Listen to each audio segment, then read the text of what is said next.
안녕하세요. 오감만족 김다영입니다. 자, 지난주 금요일 일본이 화이트리스트를 결정을 하면서 안 그래도 좋지 않았던 우리 시장에 기름을 부은 꼴이 되었습니다. 자, 예상은 했던 일이지만 그래도 막상 닥치니까 대응하기 너무 어려운 것 같은데요. 침체된 우리 시장 대응 어떻게 하면 좋을까요? 오늘은 김상현 전문가와 함께 그 대응책 이야기 나눠보도록 하겠습니다. 인사 나눌게요. 안녕하세요. 안녕하세요. 네. 자, 전문가님, 저는 왜 일본이 이렇게까지 할까? 정말 배상 문제 때문에 이렇게까지 온 걸까? 이런 의구심이 들거든요. 네. 일본의 진짜 속내가 무엇일까요? 일단 그 경제 문제는 아닌 것 같아요. 네. 경제 문제는 아닌 것 같고 지난주에 이어서 계속 지금 일본에 대해서 연구를 좀 하고 있는데 네. 지금 이제 우리나라가 지금 불매 운동을 좀 하고 있지 않습니까? 그쵸. 불매 운동을 하는 명분은 경제 보복을 하지 마라라고 하는 건데 네. 일단 제가 내린 결론은 보복이 아니다. 보복이 아니다가 제 일단 결론이고 네네. 지금 좀 결과적으로 말씀드리면은 정부에서 지금 대응을 좀 잘못하고 있는 게 맞는 것 같습니다. 정부에서 그래요? 지금 대응을 잘못하고 네. 있고 지금 일본과 지금 경제적으로 지금 전쟁을 할 때는 아닌 것 같다라는 게 네네. 지금 경제적으로 지금 대응을 하고 있지 않습니까? 지금 그 부분이 정부가 지금 잘못 대응하고 있는 것 같고 일단 문제를 해결하려면은 일본이 뭘 원하는지 이제 그걸 알아야 되는데 네. 알면서 그러는 건지 아니면 지금 몰라서 그러는 건지 설마 아시겠죠? 저희보다 더 그쵸. 똑똑하신 분들이 저 관리자에 앉아 계실 텐데 네. 알고 계시겠지만은 좀 알면서 좀 대응을 잘못하는 거는 더 좀 가리기식일 수도 있다라는 그쵸. 생각이 좀 드는데요. 네. 일단은 일본이 지금 원하는 것은 그겁니다. 그 개헌. 개헌. 네, 개헌. 아베의 목적은 개헌이다. 네, 개헌이 가장 목적이고 네네. 그럼 그 개헌으로 이제 무엇을 바꾸려고 하는가 이제 그게 문제인데 일본은 2차 세계대전 때 네. 패전을 하고 그쵸. 이제 미국한테 이제 조약을 맺으면서 일본은 군대를 가질 수 없는 나라라고 네. 이제 헌법적으로 명시가 되면서 그쵸. 이제 그 뒤로는 이제 일본은 그 일본을 방어만 할 수 있는 그 자위대를 가지고 있는 나라죠. 네. 그러니까 다른 나라를 좀 침략은 할 수 없고 침략을 당했을 시에 방어만 할 수 방어만. 있는 군대만 유지할 수 있는 게 네네. 지금상의 헌법 음. 인데요. 일단 이 자위대만으로도 이제 가능했던 이유가 네. 전 세계가 이런 말이 있었잖아요. 전 세계 모든 나라의 군대를 합쳐도 미국을 못 이긴다. 그쵸. 라는 말이 천조국이잖아요. 예, 네. 그런 말이 있었는데 요즘에는 그 틀이 깨졌죠. 이제 그 틀이 깨져서 그 러시아에서 이제 요즘에 군사 발전이 빨라져가지고 네. 이제 러시아랑 중국 정도만 합쳐도 이제 미국을 이게 군사력을 비빌 수 있는 수준까지 이제 왔는데 네. 미국이 이제 전 세계 국방을 다 합쳐도 못 이기는 이유가 그 모든 미사일이 날라와도 미국은 다 막아내고 그다음에 다른 나라가 미국의 그 뭐 전투기라든지 네. 함선을 발견하기 전에 이미 미사일이 날라오기 때문에 가능했던 이제 미국의 절대 우위였는데 그만큼 좀 미국이 우위에 많이 있었다라는 네. 얘기죠. 네. 근데 이제 러시아에서 그 미사일 유격을 피하는 미사일을 만들면서 신식 무기. 예. 네. 그러니까 보통 미사일이 이 여기서 출발하면은 이렇게 떨어지지 않습니까? 그쵸? 포물선으로. 그래서 유격을 할 때 여기 처음에 한번 발견하고 두 번째 발견했을 때 이 각도를 계산해서 네. 어디쯤 떨어지겠구나. 그래서 거기에 포물선 궤적에 맞춰서 이제 유격을 하는 방어 시스템인데 네. 지금 이제 러시아에서 작년부터 올해까지 발표한 최근 3종의 미사일이 포물선 궤적이 아니고 물고기가 헤엄치는 듯한 예.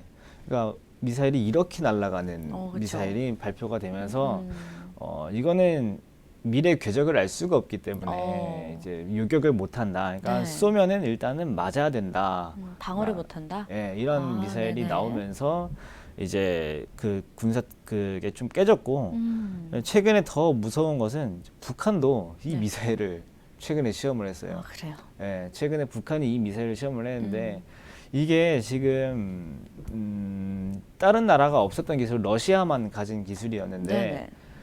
그 최근에 북한이 그 기술을 개발했다는 것은 북한이 정말 엄청난 국방 기술력을 가지고 있거나 아니면 러시아가 가르쳐줬거나 이제 둘 둘 중에 중에 하나겠죠. 하나겠죠. 근데 제가 봤을 땐 러시아의 개입이 좀 있었을 것 같고 지금 그러면은 원래는 북중러대 한미일 이렇게 국방 구도를 가지고 있었는데 그쵸. 지금 북중러의 국방이 좀 강해지니까 한미일이 조금 약해지고 있는 상황이거든요. 네네. 근데 사실 미국은 걱정 없어요. 또 기술이 워낙 좋으니까 거기에 맞춰서 기술 개발이 또 이루어질 텐데 네. 우리나라랑 일본은 그렇지가 않아요. 어, 근데 일단 우리나라 입장에서 보면은 북한이나 그러니까 문재인 정부에서 지금 가장 중요한 게 북한과의 평화 프로세스인데 그렇죠. 이 북한에 맞서겠다고 국방비를 늘릴 수 있는 정부가 아니고 근데 일본은 또 헌법적으로 군대가 안 되는 나라이기 때문에 그쵸. 불가능한데 일단은 일본은 그러면은 법을 바꾸면 돼요. 근데 우리나라는 정권이 바뀌지 않는 이상 이게 또 그쵸. 바뀌기 힘든 구조거든요. 네네. 근데 이제 일본은 개헌을 하려면은 우리나라도 전쟁을 하겠습니다라고 하면은 솔직히 국민들이 별로 좋아할 사람들은 없어요. 그러니까 일본의 대부분의 국민들은 개헌을 반대하는 네. 입장인데 만약에 나라가 지금 안보적으로 불안정한 상황이다라는 것을 대내외적으로 홍보를 할 수 있는 네. 이게 계기가 만들어지면은 이게 여론이라는 게 쉽게 바뀌기도 하거든요. 그래서 이거를 북한이랑 조금 이렇게 관계를 잡자고 하니 네네. 그 트럼프 대통령도 북한이랑 어떻게 좀 하려고 하는 거기 네. 때문에 일본 입장에서도 북한을 건드리기 힘들고 그렇다고 중국이랑 러시아를 건들면 일이 너무 커지고 네네. 결론적으로는 또 한국을 건드리는 게 맞다고 생각이 들어서 한국이랑 이렇게 조금 서로 적대시하는 이런 분위기를 조성을 하면서 네. 개헌을 좀 추구하는 게 아닌가 싶고요. 그래서 북한, 중국, 러시아, 그다음에 네. 한국, 미국, 일본 이 틀에서 이 틀이 깨지기 시작하면은 일본에서도 마땅히 이제 그것을 주장을 할 수가 있죠. 개헌을 해서 우리도 국방력을 투입을 하겠다. 이제 이렇게 가능해지는 분위기가 나온 상태에서 네. 개헌을 하고 이런 과정이 필요한데 근데 그럼 우리나라는 지금 미국의 중재를 요구하고 있지 않습니까? 그렇죠. 근데 미국 입장에서는 중재를 할 필요가 없죠. 미국이 왜 이렇게 조용한가요? 이런 분위기가 만들어지면은 한국이랑 일본에 무기를 팔면 되잖아요. 양국에 다 할 수 네. 있으니까. 그 미국이 이렇게까지 커졌던 이유가 2차 세계대전 때 네. 많은 무기를 팔았기 때문에 그렇죠. 그 대공황을 견딜 수 있었던 이유가 무기를 팔면서 견뎠는데 네. 그 좋은 시나리오가 또 나오잖아요. 좀 무기를 팔 수 있는. 네네. 그러면 굳이 트럼프는 장사꾼입니다. 그쵸. 돈을 벌 수 있는 기회를 놓칠 필요가 없어요. 하물며 지금 그러니까 미국 국무부에서 발표한 내용이 중재할 의사가 없다 또는 그리고 중재에 대한 실익이 없다. 그러니까 중재를 하면서 자기네들이 챙길 이익이 없다라는 뜻인데 네. 당연히 없죠. 중재를 안 하면 이득이니까요. 그러니까 일본도 기술 국방력을 개발하려면은 어쨌든 미국한테 많이 사와야 되거든요. 미국한테 그쵸. 사와야 되는데 일본이 나서서 사주겠다고 하는데 굳이 그렇게 할 필요가 없을 것 같고 지금 또 미국은 또 이란이랑 또 하고 있죠. 호르무즈 관련해서 네. 하고 있는데 여러모로 지금 경제적인 이유보다는 네. 그 안보 그러니까 그쵸. 조금 국방에 관련된 안보들이 전 세계적으로 좀 있다 보니까 그 문제인 것 같습니다. 지금 우리나라가 경제 지표적으로 이렇게까지 무너질 시장은 아닌데 네. 지정학적 리스크가 좀 크지 않나. 그러니까 사실 지금 경제가 안 좋은 건 맞아요. 좋지는 않습니다. 실물 좋지 경제도 않은데. 막 좋지는 않죠. 좋지는 네. 않은데 이렇게 시장이 뭐 연중 또 몇 년 만에 이렇게 크게 무너질 만한 상황은 아니기 때문에 네네. 지금은 경제적인 부분 플러스 안보적인 어. 부분이 좀 들어간 거기 때문에 네.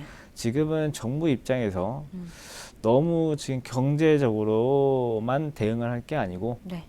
진짜 지금 우리나라 입장에서 취할 수 있는 실이익이 무엇인가를 그쵸. 좀 잘 따져서 대응을 좀 해주셔야 될 것 같다. 그러니까 네. 결론적으로는 지금 정부에서는 조금 더 적극적으로 대응을 해주셔야 된다라고 봐야 될 것 같습니다. 네. 뭐 정부에서 적극적으로 해야 될 텐데 좀 이 사태가 단기간으로 끝날 것 같지는 않아요. 그렇죠? 네. 좀 장기적으로 갈 것 같은데 이번 기회를 통해서 이제 우리나라 실이익도 챙기면서 또 일본과의 관계도 좀 어떻게 야무지게 좀 매듭을 지었으면 하는 바람이 있거든요. 그렇죠? 그렇다면 지금 또 시장 보면 저희가 오전에도 방송을 했는데 네. 주가가 많이 떨어졌고 또 네. 환율도 굉장히 올랐어요. 네. 그렇죠? 예. 환율이 오르니까 또 우리나라 원화 가치가 덩달아 하락을 하고 네. 지금 좀 양방으로 많이 힘든 상황이에요. 뭐 환율 얘기도 살짝 언급해 주실까요? 네, 환율이 지금 1211원이네요. 그쵸. 네, 환율이 너무 올랐습니다. 1211원인데 네. 일단은 환율이 이렇게 오른 이유는 두 가지가 있죠. 일단 음. 첫 번째는 우리나라 원화 가치가 지금 너무 떨어졌습니다. 네. 너무 떨어졌고 그다음에 또 오른 이유가 미국의 달러가 강세로 돌아섰거든요. 네. 강세로 돌아선 이유가 지난주 FOMC 회의 때 FOMC 관련해서는 제가 내일 좀 자세하게 말씀드릴 건데 네네. 그 FOMC에서는 원래는 좀 비둘기적인, 그러니까 그쵸. 조금 통화 완화 정책적인 부분에서 기대감이 많았어요. 그러니까 네네. 파월이 조금 더 적극적으로 통화 완화 정책에 대해서 얘기를 해주길 바랬었는데 제가 바란 게 아니고 시장이 바랬어요. 네, 그쵸. 네, 시장이 바랬는데 네. 파월이 그 부분을 안 들어줬습니다. 그러니까 음. 지금 경제가 그렇게 나쁜 게 아니기 때문에 우리는 좀 급하게 완화하진 않을 거다. 이렇게 선을 그어버리는 바람에 그 시장의 기대감과 역행하는 발언을 해줘서 달러가 강세로 돌아섰고 네. 그 다음에 지금 우리나라 채권 수익률도 좀 문제가 있는데 채권 다시 한번 좀 보고 넘어갈게요. 제가 지금 볼까요? 열어놨는데 채권 수익률. 여기 사우스 네. 코리아 10이어 본드 이게 제가 이 차트를 보여드렸던 게 이게 지금 기준금리가 낮기 때문에 7월에 우리나라도 기준금리 인하할 것입니다 라고 네. 제가 6월 말에 보여드렸던 차트입니다. 지금 그때 제가 보여드렸던 게 2019년 6월쯤이니까 제가 이때쯤 보여드렸어요. 1.59 올 때 우리나라 기준금리는 1.75였지만은 지금 이 기준금리가 1.6이 못 미치기 때문에 네. 인하할 것입니다 라고 했지만은 인하를 하고 났는데도 1.5로 인하를 했지만은 지금 1.28 정도거든요. 이 수준이면은 우리나라도 또 금리 인하를 할 걸 같습니다. 그러니까 네네. 저 지금 8월도 이제 금통위가 2, 3주 뒤면 열릴 텐데 그렇죠. 이번에도 금통위를 제가 예상을 한다면은 이번에 한 번 더 인하를 하거나 네. 아니면은 다음 달에 인하를 하겠습니다라고 좀 확정적인 예고를 하는 수준에서 좀 결정이 될 것 같아요. 그러니까 이번 달 또는 다음 달에 이제 인하가 될 것 같다라는 소리인데 네. 그 분위기가 이제 시장에 반영이 되면서 그쵸. 우리나라 원화는 더 약세가 진행이 되고 미국은 지금 이제 강달러가 지금 네네. 진행이 되기 때문에 한국의 통화 가치 하락세가 워낙 지금 빠르기 때문에 환율이 오르는 건데 네. 지금 나오는 언론의 얘기를 들어보면은 오늘 아침 8시 50분에 나왔던 얘기입니다. 이거는 어떤 얘기죠? 환율이 오르지 않을 겁니다라고 8시 50분에 얘기가 나오자마자 네네. 오늘 급등을 해버렸고요. 네. 그 다음에 어떤 데서는 이 지금 환율이 오르는 것은 비이상적인 현상이다라고 얘기 나오는데 제가 봤을 때는 과도하게 오른 부분은 있지만은 지금 환율이 오르는 게 전혀 이상하지 않습니다. 원화 가치 하락세가 빠르고 달러가 반등이 나오는 추세이기 때문에 네. 환율이 오르는 것은 당연한 이유고요. 일단은 지금 덩달아서 코스피도 2%, 코스닥도 3.5% 이렇게 빠지고 있는데 일단은 지금 주식을 하는 입장에서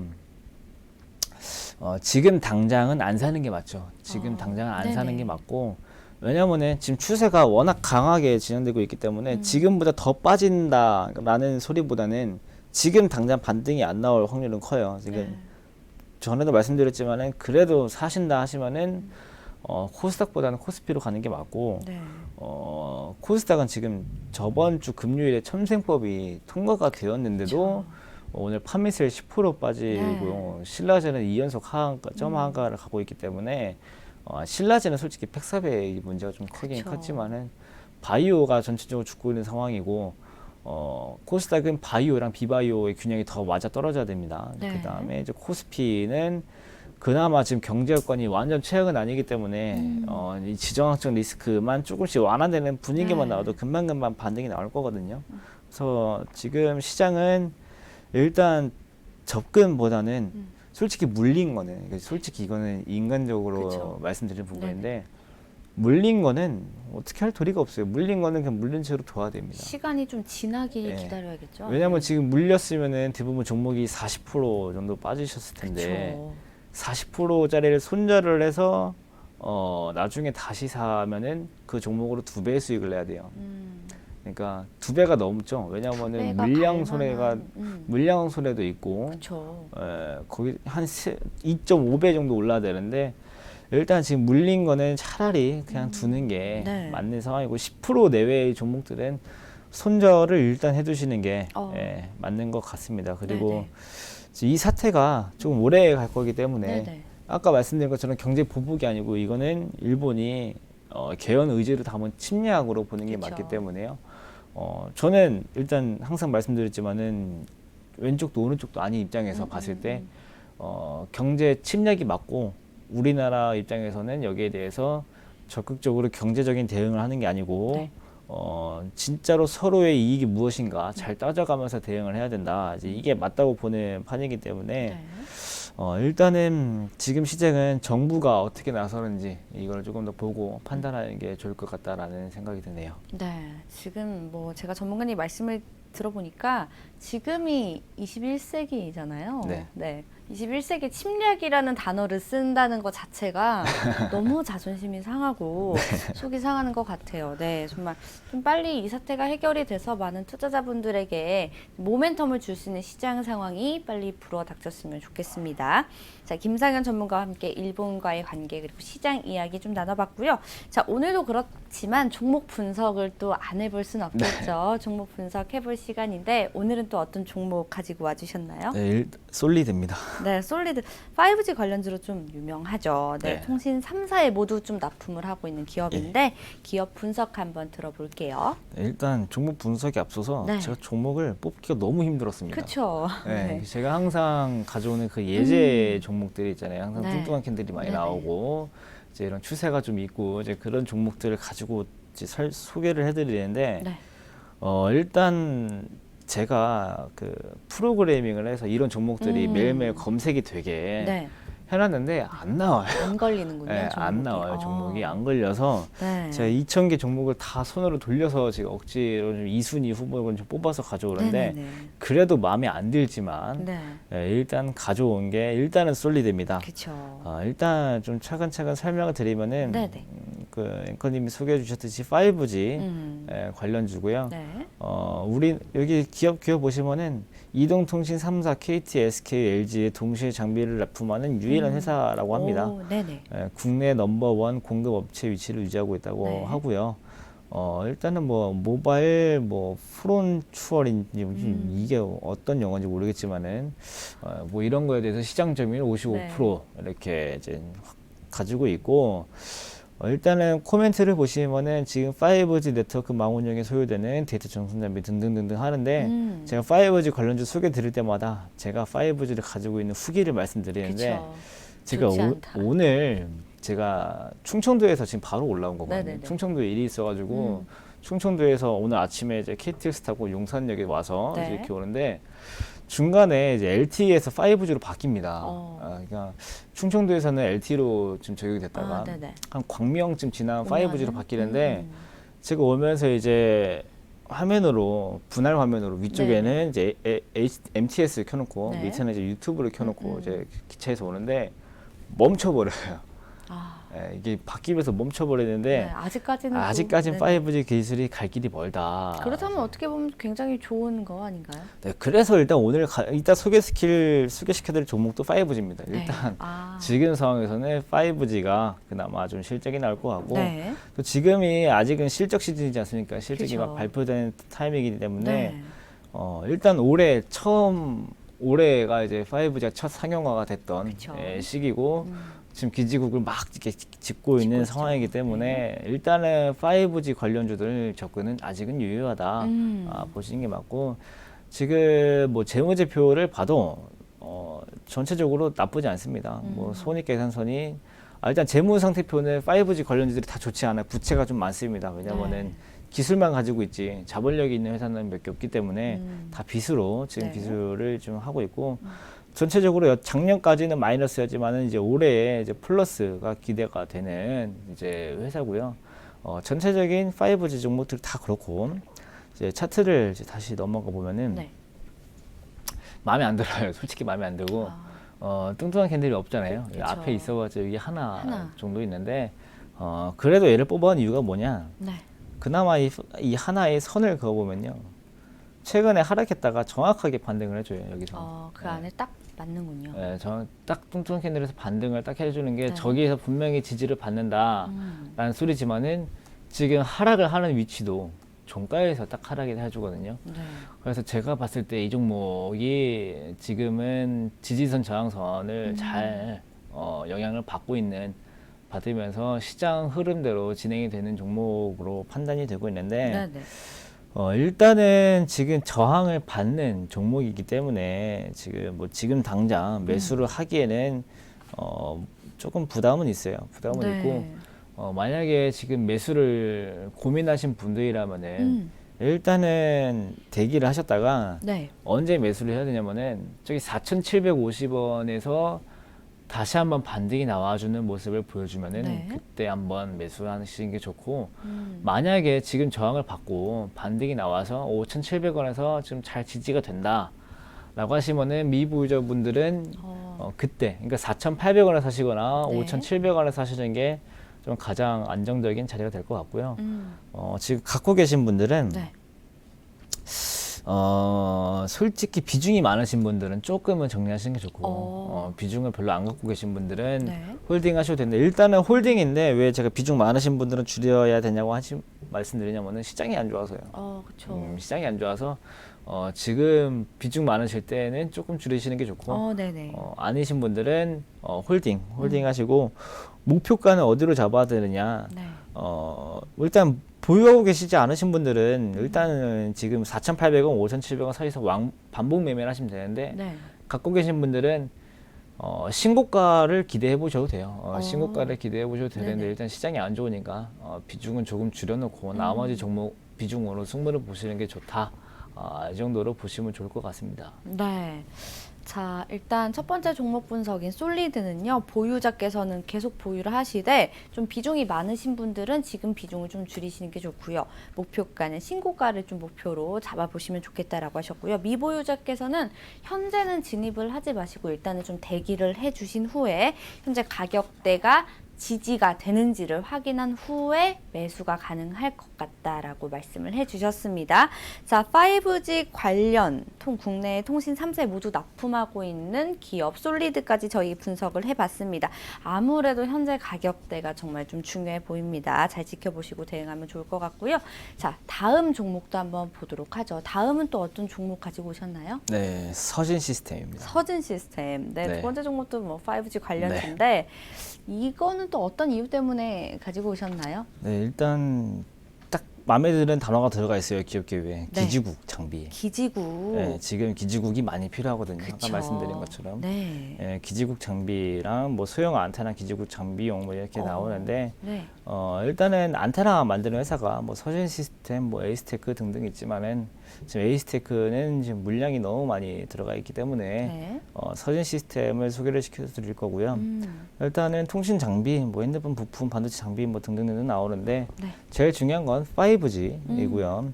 그다음에 지금 5G 시대가 되면서 수익성이 크게 개선이 된 회사입니다.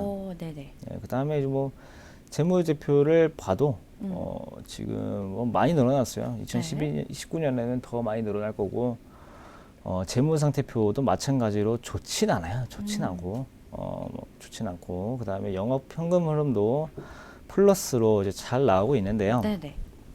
사실 이 종목도 마음에 안 드는 게 네. 캔들이 찾기가 조금 애매하죠. 네, 캔들이 애매해요. 그래가지고 그나마 선을 그어보면은 여기 그 다음에 긋기가 애매한 게 일단은 여기 조금 두껍죠. 네네네. 여기 그다음에 이제 위쪽에 이 친구, 네. 그다음에 가운데쯤에 이 친구가 있는데 네. 일단은 선에 잘 걸리는 것 같긴 합니다. 선에 잘 걸리는 것 같긴 하고 네. 반등이 이번에 나와야 되는데 반등이 이번에 안 날 확률이 저는 좀 높다고 봐요. 왜냐면은 여기 캔들이 얇아요. 네. 캔들이 얇아서 반등이 나온다 그러면은 22,000원 또는 19,000원에서 나올 것 같은데 네. 일단 실적이 당장 나오게 되면은 혹시 실적이 이번에 나왔는지 다 같이 한번 보시죠. 실적이 이번에 아직 안 나왔어요. 가장 마지막에 나온 공시가 5월 말이기 때문에 아무래도 이번 달에 한 번 더 실적 관련해서 뉴스가 나와야 되는데 네. 그 나오게 되면은 깜짝 반등이 나올 수 있긴 합니다. 그래서 제가 이 종목은 일단 갖고 계신 분들은 지금 손실이실 것 같거든요. 왜냐하면은 여기서 갖고 계신 분들보다는 여기 위쪽에 26,000원 이상에서 갖고 계신 분들이 많을 거예요. 네네. 그러면 대부분 20% 이상 지금 손실 중이실 텐데 제가 봤을 때는 10% 정도는 더 감수하시는 게 좋을 것 같고요. 네네네. 반등이 나온다 그러면은 22,000원에서 나올 거기 때문에 일단은 손절을 하신다 그러면은 22,000원과 23,000원 사이쯤 여기서 반등이 안 나올 경우 손절가를 잡아두시는 게 네. 좋고, 그러니까 보유하신 분들은 홀딩, 그 다음에 네. 손절가는 22,000원과 23,000원 사이쯤 하시는 게 좋을 것 같고, 그 다음에 이제 안 갖고 계신 분들은 네. 일단 대기, 일단은 22,000원까지는 대기를 하고, 네. 심하면은 19,000원까지 여기서 반등이 나올 수 있기 때문에 안 갖고 계신 분들은 대기, 네. 갖고 계신 분들은 홀딩 및 손절가 대응해 주시고, 네. 그 다음에 목표는 어디냐? 일단 목표를 높게 잡지 마시고 27,000원 정도. 이 종목도 꽤 무겁거든요. 그래서 매도를 하신다 그러면 27,000원이 제일 좋을 것 같은데 일단은 지금 5G 관련주 위주의 접근은 좋으나 네. 시장을 조금 더 관망 후에 들어가시는 게, 코스닥도 지금 거의 마이너스 4%로 지금 다시 접근 중이거든요. 일단은 시장은 전체로 대피하되 그래도 5G 종목들은 지금은 괜찮을 것 같다라는 의견 좀 드리고 싶습니다. 네, 자, 두 번째 종목 분석 서진 시스템에 대해서는 보유자께서는 계속 홀딩을 하시고 손절가는 22,000원에서 23,000원 사이, 그리고 목표가 27,000원 정도 말씀하셨고요. 미 보유자는 앞서 좀 말씀드렸던 솔리드와 같이 대기하시라라고 말씀을 해주셨습니다. 22,000원 선까지는 좀 대기를 하시면 좋겠다라고 하셨고요. 시장 좀 전반적으로 지금은 매수 타이밍은 아닌 것으로 보입니다. 관망하시는 게 굉장히 중요하다라고 말씀을 해주셨습니다. 자, 저희가 지금 오늘은 5G 관련주인 솔리드와 서진 시스템에 대해서 좀 얘기를 나눴는데 지금 시장이 종목을 고르기가 굉장히 힘들어요. 그렇죠? 네. 특별한 모멘텀이 없고 또 모멘텀이 있다 그래도 하락폭만큼은 상승을 하지 못하기 때문에 당연히 개인 투자자분들 잔고에 정말 없어요. 그렇죠? 수익이 좀 나지 않는 상황인데 이런 부분엔 어떻게 좀 접근을 하는 게 좋을까요? 종목을 봤을 때. 일단 종목 고르기가 진짜 힘들고요. 그쵸? 진짜 없어요. 힘들고, 네. 그다음에 대부분이 하락 종목이고, 네네. 오늘도 보시면은 지금 172개가 오르고 30개가 보합이고 네. 1982개가 하락 중이고 이런 상황이거든요. 네네. 그러니까 대부분이 하락이고 뚱뚱한 캔들이 안 나. 보통 하락 중일 때 이게 시장 대세 하락일 때는 뚱뚱한 캔들이 잘 안 나옵니다. 왜냐면 네. 거래량이 안 나오기 때문이고, 그나마 지금 상승하는 게 일불매 운동 관련주 그렇죠. 또는 애국 테마주 이제 네. 이렇게 나오는데, 애국 테마주라는 테마가 생길 줄은 한 달 전에 미처 예상을 네. 못했는데, 그렇죠. 그러니까 이게 저희 같은 입장에서 봤을 때 조금 딜레마예요. 그러니까 투자라는 게 정말 가치가 있고 오를 만한 모멘텀이 있고 뭔가 이제 그런 거 위주로 좀 찾아가야 되는데, 또 이제 자기 도덕적인 성향도 좀 맞아야 되는 거거든요. 맞아요. 그러니까 그거죠. 그 자유한국당을 지지하시는 분들이 대북 테마주를 사면은 아이러니한 거고, 이제 그리고 또 이제 민주당을 지지하시는 분들이 빅텍 이런 거 사는 것도 좀 아이러니한. 아이러니한 상황이 되는 건데, 네네. 그러니까 솔직히 이제 우리나라 사람들 입장에서 이제 애국 테마주로 포장을 해서 불매운동 관련주를 사시는데, 제가 예전에도 말씀드린 적이 있어요. 이 애국 테마주를 사시는 게 과연 애국인가? 왜냐면은 이 애국을 한다는 것은 이게 다른 나라랑도 잘 지내고 이제 우리나라도 잘 됐으면 이제 이게 애국이지. 네. 다른 나라와 교류 끊고 우리나라만 잘 사자, 이건 애국이 아니거든요. 그러니까 지금 상승하고 있는 종목들이 뭐 모나미 이런 것들인데, 네. 모나미 지금 솔직히 모나미 펜을 쓰시나요? 아니죠. 네. 네. 모나미 펜이 지금 200원인지 300원인지 모르겠는데 모나미도 나름 고가 브랜드가 있습니다. 1,000원짜리 넘고 2,000원짜리 뭐 되는 볼펜이 있긴 한데 그 볼펜 1,000원짜리, 2,000원짜리 팔아, 이 300원짜리 이런 거 팔아가지고 돈을 막 엄청 남기는 것도 아니고 그 다음에 우리나라 사람들이 하이테크 이제 이런 일본제 펜을 쓰지 말라고 하면 모나미를 쓰는 게 아니라 독일제 스테들러 이런 거 그렇죠. 쓰시죠. 네. 그러니까 저도 학교 다닐 때 그 부심 있지 않습니까? 네네. 네, 필통 부심. 네, 펜부심. 펜 부심 부리려고 네. 남들 다 뭐 하이테크 이런 거 쓰길래 저는 스테들러를 패키지로 해가지고 정말요? 예, 그 독일제잖아요. 그래가지고 형광펜도 그 얄쌍한데 되게 잘 나오는 형광펜 있어요. 근데 냄새는 별로 좋지 않은데 네. 이제 그렇게 해서 다녔지. 그 모나미 필통으로 갖고 다니는 애들은 한 번도 본 적이 모나미 패키지는 한 번도 본 적이 없는데 그러니까 이렇게 인기가 별로 없이 그냥 저가로 싼 맛에 쓰는 펜인데 지금 모나미 차트 잠깐 보실래요? 네. 그 차트를 한번 볼게요. 네, 이게 이 첫 날짜가 7월 4일입니다. 네네. 7월 4일부터 8월 5일까지 정확히 한 달간 3배가 올랐어요. 네. 그러니까 이게 이 모나미를 사시면서 만약에 애국을 정말 우리나라를 원하시는 분들이라면 일본과 빨리 관계 회복을 기원하시겠죠. 그러니까 일본과의 관계 회복을 기원한다고 친일파다라고 생각하시는 분들이 많으신데 저는 그게 아니라고 봐요. 일본과 관계 회복이 되는 게 꼭 일본이 아니든 어느 나라 와도 분쟁이 생기면은 빨리 해결이 되는 걸 바라는 게 애국이지. 이 모나미를 사신 분들은 일본이 빨리 더 심한 규제를 해야 주가가 오르기 때문에 이거는 절대 애국 테마주가 아니고요. 그러니까 이거 제 입장에서도 이런 종목들을 남들한테 소개시켜 드리기가 애매한 게 아까 앞서서는 도덕성에 맞지 않는. 예, 방금 한 20분 전만 해도 네. 일본과의 관계 회복이 시급하다 이렇게 설명을 드렸는데 모나미를 사셔라라고 했을 경우에는 안 일본과의 맞을 관계가 거죠. 안 좋아져야 네네. 되기 때문에 좀 앞뒤가 안 맞기도 제가 이렇게 오르는 사실 그 검색 제가 만들었을 때 네네. 모나미 이게 걸리긴 합니다. 근데 제가 소개를 못 시켜드리는 이유가 여기에 있는 건데 그래도 지금 최근에 뚱뚱한 캔들이 가장 많이 나오는 거는 모나미이기 때문에 한번 짚어는 드리고 네. 넘어가긴 해드릴게요. 차트를 보시면은 뚱뚱한 캔들이 너무 많아서 선을 그렇네요. 여기 이렇게 대충 캔들마다 거의 다 가야 될 정도인데 일단 지금 오늘도 뚱뚱한 캔들이 나옵니다. 이게 왜 맨날 뚱뚱하냐? 이게 앞서 거래가 너무 없어요. 평상시에 거래가 없는 종목이라서 네. 지금 이렇게 뚱뚱한 캔들이 많이 나오는 건데 일단은 지금 갖고 계신 분들이라 그러면은 모두가 수익이겠죠. 오늘 여기 뭐 8,000원에 사신 분 아니면 다 수익이실 텐데 일단은 홀딩이 맞아요. 솔직히 이게 테마 이런 거 다 빼고 딱 차트적인 부분으로 봤을 때는 네. 홀딩이 맞습니다. 홀딩이 맞고 손절은 언제 하시냐? 7,000원이 맞는 답변이고요. 네. 그 이후에 목표가는 얼마냐? 그거는 항상 제가 말씀드린 뚱뚱한 캔들을 가지고 대응하시는 게 맞고 네. 이제 모나미 말고 또 있죠. 또 있죠. 리드코프. 리드코프 볼게요.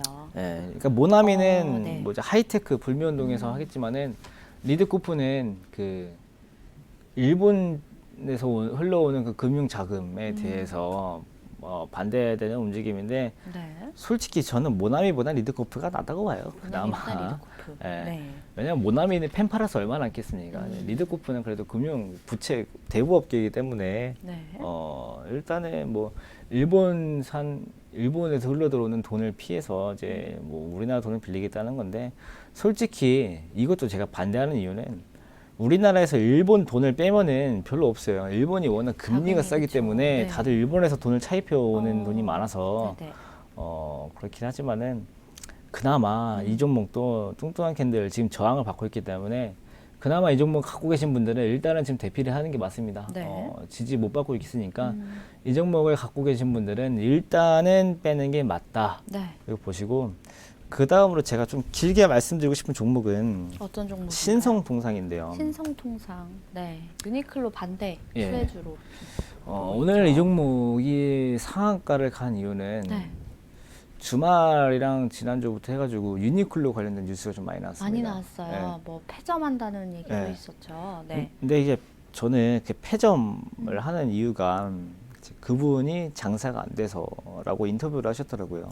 직접. 예, 근데 장사가 안 된 게 불매운동 때문에 장사가 안 된 게 아니고 원래 장사가 안 됐는데 그 위치 종로에 있는 거 예. 말씀하시는 거죠? 제가 봤을 때는 원래 장사가 그러니까 사람들이 불매운동에서 지금 반짝 한두 달 힘들어서 문을 닫았다라고 생각하기보다는 둘 중에 하나겠죠. 조금 그 국뽕이라죠. 이제 국뽕을 좀 심으면은 내가 점주 입장에서 일본 기업 점주는 안 하겠다라고 하시는 그 국뽕이 있을 수가 있고요.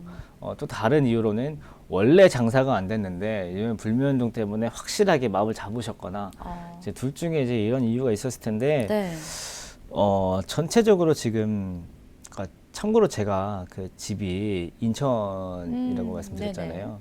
그러면은 부평역을 상당히 많이 지나가게 되는데 네네.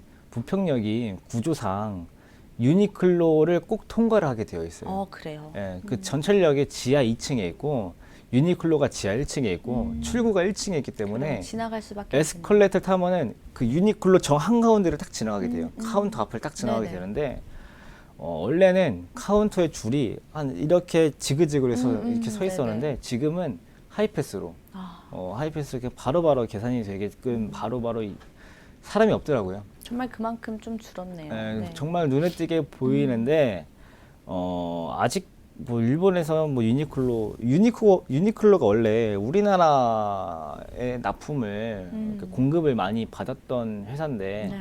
어느 정도 매출이 나오고 나서부터 우리나라 공급을 끊어서 신성통상이 이제 유니클로 말고 다른 스파 브랜드에 납품을 하기 때문에 네. 뭐 유니클로 수혜주다 해서 솔직히 신성통상 입장에서는 꼬시겠죠. 우리 물건 쓰다가 안 쓰니까 그렇게 되는 거 그럴 수 아니냐 있겠죠. 이제 네. 꼬실 수 있는데 제가 봤을 때는 차라리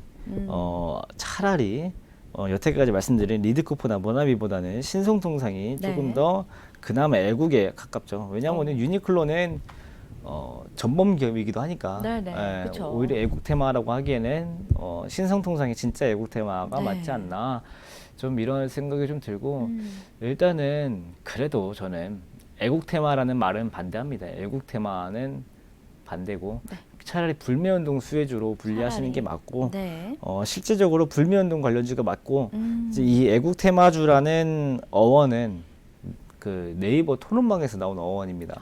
그렇군요. 네이버 토론방에서 자신들이 불매운동 관련주를 사고 이 일본이 빨리 규제를 더 심하게 해라. 그러니까 말은 일본은 더 심하게 할 거다라고 예측을 해서 샀다라고 하는데 솔직히 그 매수를 하고 나서 장고창을 볼 때 내 심정은 그게 아닐 겁니다. 항상 일본이 더 규제를 하길 바랄 것이고 그런 것보다는 차라리 진짜 애국 테마주는 저쪽 반도체 기업들을 사시는 게 애국 테마주겠죠. 그쪽이 애국 테마주기 때문에 그나마 상승하고 있는 종목이 이쪽밖에 없어가지고 그쵸. 지금 현재 시장에서는 이 업황이 제일 눈에 띄죠.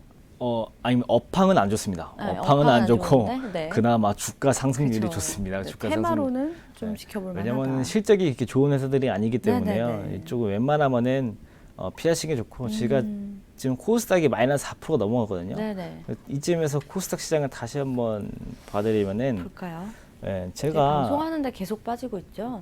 아까 말씀드렸듯이 대세 하락장에는 거래량이 안 나옵니다. 그러니까 보시면은 오늘 캔들이 긴데 얇죠. 그렇죠. 긴데 얇고 이 캔들이 뭐가 중요하냐? 두꺼워지는 시점이 중요합니다. 이따가 한 2시, 3시쯤 되면 두꺼워질 텐데 두꺼워지면서 아래 꼬리가 생기느냐 아니면 두꺼워지면서 밑으로 빠지느냐 예를 들면은 여기에 보이는 이런 캔들 이런 캔들이 나오느냐 여기도 있죠. 이런 캔들이 나오느냐 아니면은 조금 두껍게 반등이 나오는 캔들이 예전에 있을 겁니다. 이런 캔들이 나오느냐 이제 이런 캔들이 나오면 아주 나이스하게 당장 비중 확대를 해도 될 정도로 자신 들지만 솔직히 어려워요. 이때도 마이너스 2%까지 갔다가 플러스 2% 돌린 날이거든요. 그러니까 대단한 상승, 그러니까 저가에서부터 5% 반등이 나온 아주 튼튼한 반등이었는데 지금은 플러스로 돌리려고 그러면은 6, 7% 정도 반등이 나와야 돼요. 사실상 어렵다라고 보는 게 맞기 때문에 오늘은 피하시는 게 맞다. 하물며 내일도 개파락이 나올 가능성이 큽니다. 내일 개파락 나오면은 한 지금보다 2% 더 빠질 테니까 580선까지는 예상을 좀 하셔야 되시고 580선이면은 여기 바닥입니다. 여기 바닥 더 밑에죠. 한참 밑이기 때문에 여기까지 여기까지는 빠질 수 있고 코스피는 제가 그나마 반등을 예상할 수 있는 게 코스피는 네. 여기에 지금 보시면 저가로 뜰 거예요. 오늘이 1953으로 저가가 뜰 텐데 코스피 200만 보시면요 아직 저가가 갱신이 안 됐습니다. 그러니까 여기 코스피로 봤을 때는 이미 지지선이 깨져서 반등 못하는 거 아니냐 이렇게 나오는데 네. 코스피 중에서도 더 대형주만 뽑은 코스피 200을 보면은 이제 바닥에 접근 중이거든요. 이제 1, 2, 3 하고 네 번째 바닥에 접근 중인데 제가 봤을 때는 이번에 코스피 200 기준으로는 반등이 나올 수 있기 때문에 내일 중에 반등이 나올 수 있거든요. 그래서 코스피 그 중에서도 더 큰 대형주들은 차라리 저가 매수세는 차라리 더 기대할 수 있는 상황이기 때문에 코스닥보다는 코스피 내에서도 코스피 200에 들어가는 초대형주 위주로 오늘 내일 한번 저가 매수세 들어가 보시는 것도 괜찮다는 의견을 좀 드리고 싶습니다. 네, 자 오늘은 뭐 김상현 전문가와 함께 저희 좀 종목 분석 해봤고요. 종목 분석 두 종목 솔리드와 서진 시스템 해봤고, 자 시장 이야기까지 좀 다양하게 나눠봤습니다.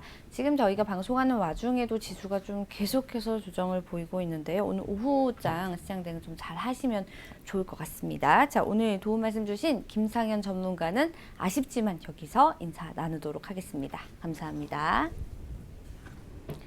네, 생방송으로 진행된 오감만족 저희가 준비한 순서는 여기까지입니다. 이제 한동안 좀 장기적으로 변동성 장세가 이어질 것으로 전망이 되고 있습니다. 좀 캄캄한 어둠이 지나면 좀 시간이 오래 걸리더라도 언젠가는 볕들날이 다시 돌아오겠죠. 자, 다시 좋아질 시장 상황을 좀 기다려보면서 지금부터 부지런하게 대응해 보시면 좋을 것 같습니다. 내일 저희는 더 알찬 소식으로 찾아뵙도록 하겠습니다. 슬기로운 투자 생활은 ITBC와 함께 ITBC 채널 좋아요와 구독 꼭 눌러주세요. 자, 오늘도 시청해주신 여러분 고맙습니다.